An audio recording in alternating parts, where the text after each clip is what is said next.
शव्वाल के 6 रोज़ों से मुताल्लिक ये पूछा जा रहा है कि इन रोज़ों को एक साथ रखना चाहिए या वक्फ़े-वक्फ़े से इनको रख सकते हैं। तो देखिए ये फ़ज़ीलत शव्वाल के महीने यानी पूरे महीने के लिए कि उसमें आप कभी भी ये 6 रोज़े रखेंगे, आपको इंशाअल्लाह वल अज़ीज़ ये फ़ज़ीलत मिलेगी।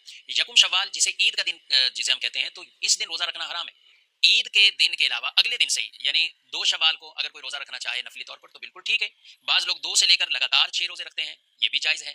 अलबत्ता ज़्यादा बेहतर ये है, फ़ज़ीलत ये है कि अफ़ज़ल काम ये है कि इसे हम वक्फ़े-वक्फ़े से रखें, यानी अलग-अलग करके रखें, एक साथ ना रखें। एक साथ अगर कोई शव्वाल के 6 रोज़े रखता है, जायज़ है, फ़ज़ीलत मिलेगी, लेकिन ज़्यादा अफ़ज़ल वो ये है कि इनको अलग-अलग करके रखें। तो यूँ भी हो सकता है कि आप पहले हफ़्ते में 2 रख लें, फिर 2 रख लें, फिर 2 रख लें, इस तरह भी हो सकता है।